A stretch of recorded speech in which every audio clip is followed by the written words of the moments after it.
ऊंची ऊंची इमारतों के बीच थकी मांदी आशा अपने पुराने झोले के साथ खड़ी थी। गांव से आई थी, दिल में सिर्फ एक ही सपना, अपने बेटे रोहित और उसकी नई जिंदगी को देखने का। उसकी आंखें गगनचुंबी फ्लैट की ओर उठती हैं। बड़ा घर है, मेरा रोहित अब बहुत अमीर हो गया है। तभी सोसाइटी का सिक्योरिटी गार्ड उसे रोकता है। अरे अम्मा जी, आप कहाँ जा रही हैं? यहाँ बिना परमिशन घुसना मना है। मेरा बेटा रोहित इंजीनियर है, यहीं रहता है।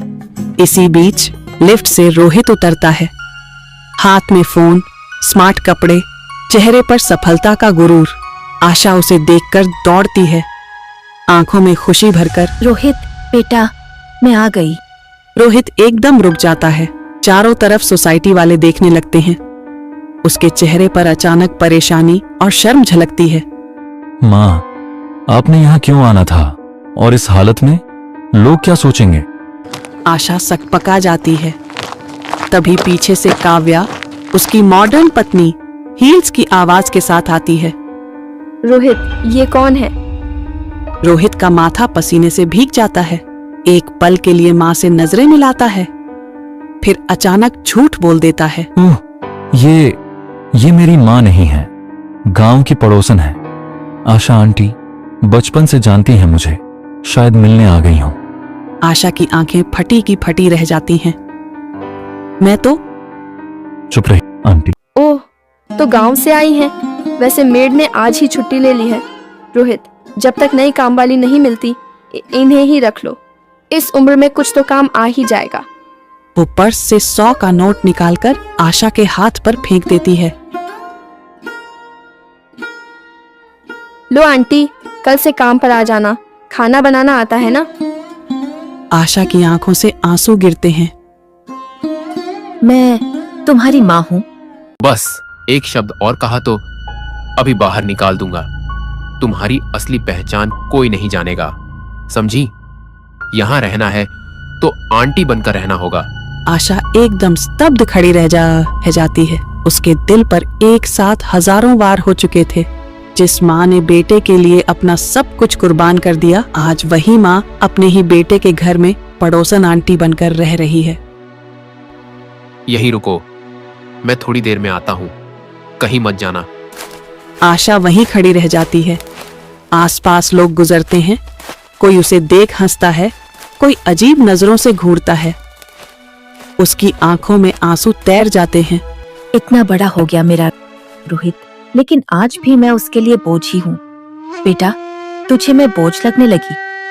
तभी पास से एक चमचमाती गाड़ी रुकती है। महंगे कपड़े, स्मार्ट लुक, हैंडसम निखिल, उम्र लगभग रोहित के बराबर। वो जैसे ही आशा को देखता है, चौंक कर रुक जाता है। आशा, माँ? तुम मुझे माँ कह रहे हो? निखिल के चेहरे पर भावनाओं का तूफान उमड़ता है। वो आगे बढ़कर उसके पांव छूता है। पहचाना नहीं मुझे? मैं निखिल हूं, वही लड़का जिसे आपने सालों पहले भूख से बचाया था। गांव की कच्ची सड़क पर एक छोटा बच्चा कीचड़ में भीगा हुआ भूखा प्यासा बैठा है। आशा दौड़कर उसके पास जाती है। बेटा, तू यहाँ अकेला क्या कर रहा है? माँ बाप कहाँ है तेरे? मेरे माँ बाप सड़क हादसे में, अब कोई नहीं है मेरा। 2 दिन से खाना नहीं खाया। आशा उसे उठाकर अपने घर ले जाती है, उसे खाना खिलाती है, अपने बेटे रोहित के साथ खिलौने साझा करवाती है। अब तू मेरा बेटा है, चाहे खून का न सही, लेकिन दिल से।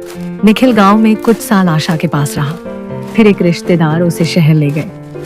आपने मुझे माँ बुलाया था और आज भी मैं आपको माँ ही मानता हूँ। आपने जो किया था मेरे लिए, वो मैं कभी नहीं भूल सकता। बेटा, मैंने तुझे पहचान लिया। तेरा चेहरा तो वही है, लेकिन तेरा हाल तो देख।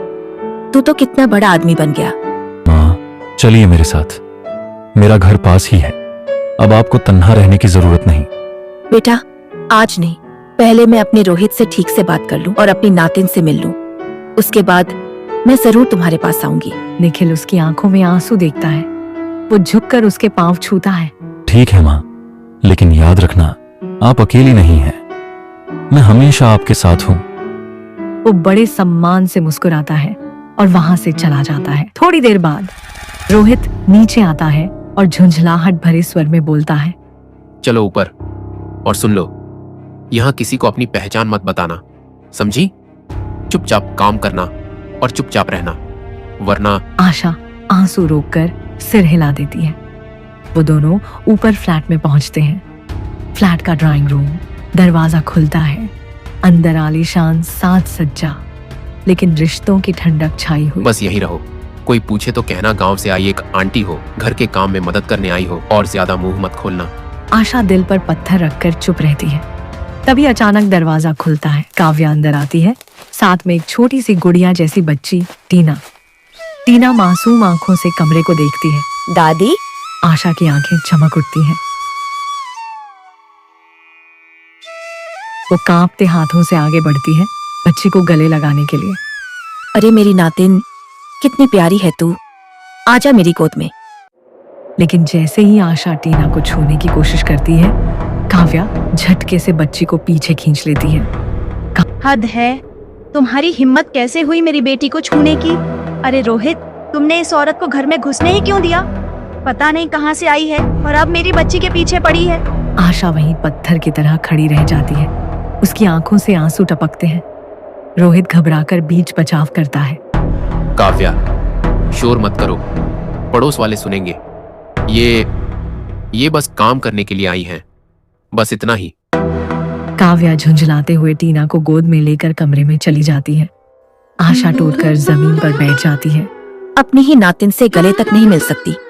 ये कैसी किस्मत दी है भगवान ने मुझे। रोहित लाचारी से खिड़की से बाहर देखता है। माँ की ममता, बहू की नफरत और बेटे की मजबूरी के बीच पिस रही थी। लेकिन ये तो तूफान की आहट थी, असली खेल तो अभी बाकी था। सुबह का वक्त।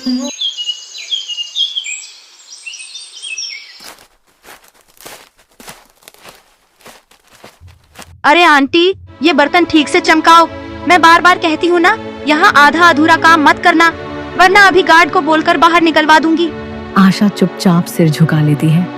उसके दिल में कहीं दबा हुआ दर्द आज और गहरा हो जाता है। थोड़ी देर बाद रोहित ऑफिस से घर आता है।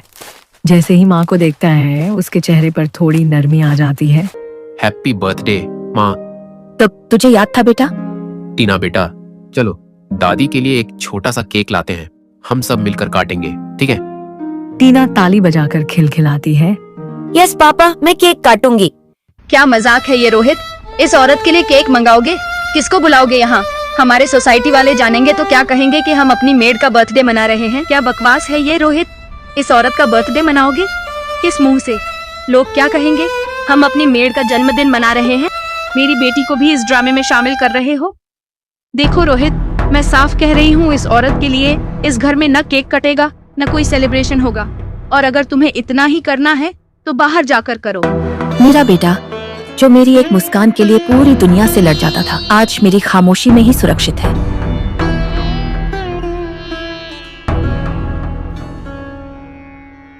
पापा, अब केक नहीं लाएंगे? नहीं बेटा, अब नहीं। रोहित का मोबाइल बजता है। जी सर, जी बिल्कुल, आज रात हाँ पूरी फैमिली के साथ पहुंचूंगा। धन्यवाद सर। आज मेरे बॉस की माँ का बर्थडे है, बहुत बड़ी पार्टी रखी है, फैमिली इनविटेशन है, हमें सबको जाना होगा। वाह, यही तो असली जगह है दिखाने की। अच्छा हुआ, चलो मैं तैयारियां करती हूँ। आशा चुपचाप ये सब सुनती रहती है। मेरा बेटा मेरे लिए एक छोटा सा केक तक नहीं ला सका, लेकिन अपने बॉस की पार्टी में जाने के लिए कितना खुश है। माँ की ख्वाहिशें कभी पूरी नहीं होती, लेकिन वक्त बदलते देर नहीं लगती। आज की पार्टी बहुत खास है, बॉस की माँ का बर्थडे है, पूरा बिजनेस वर्ल्ड होगा वहाँ, हमें इमेज परफेक्ट दिखना चाहिए। रोहित और काव्या भी उसी पार्टी के लिए घर से निकलते हैं, दोनों सज धज कर चमकते कपड़ों में। पर उन्हें क्या पता, जिस पार्टी में वो जा रहे हैं वहां उनकी जिंदगी का सबसे बड़ा सच उनका इंतजार कर रहा है। एक गाड़ी रुकती है, दरवाजा खुलता है और निखिल बाहर आता है, स्टाइलिश सूट पहने हुए, मगर आंखों में गुस्सा और दर्द है। जैसे ही वो आशा को झाड़ू लगाते हुए देखता है, उसकी मुट्ठियां भींच जाती हैं। माँ, ये आप क्या कर रही हैं? झाड़ू? आप यहाँ इस हालत में? निखिल बेटा, ये तो मेरा काम है अब। कोई बात नहीं, आदत हो गई है। नहीं, आप मेरी माँ हैं। मैंने अपनी आंखों से देखा है आपने रोहित के लिए क्या क्या सहा है। आज भी वही हाल। मैं ये बर्दाश्त नहीं करूंगा। वो झुककर आशा के पांव छू लेता है। हैप्पी बर्थडे माँ। आपके लिए आज मैंने बड़ी पार्टी रखी है। आपको वहां आना ही होगा। ये मेरा वादा नहीं, हुक्म है। निखिल बेटा। निखिल। नहीं माँ, इस बार आप पीछे नहीं हटेंगी। पूरी दुनिया आपको उस जगह देखेगी जहां आपकी असली इज्जत है। चलो, आज की असली गेस्ट ऑफ ऑनर को लेकर पार्टी में चलते हैं। भव्य होटल की चमचमाती रोशनी, सजी हुई टेबलें, फूलों की महक और हल्की म्यूजिक की धुनें। ये शाम खास थी क्योंकि पूरे शहर की बड़ी हस्तियां यहाँ मौजूद थीं। रोहित और काव्या दोनों भीड़ में घुल-मिल कर बातें कर रहे थे। तभी उनकी नजर दरवाजे पर पड़ी। दरवाजे से धीरे धीरे आशा अंदर आती है। सादा साथ काव्या की आंखें चौड़ी हो जाती हैं। ये यहाँ कैसे आ गई?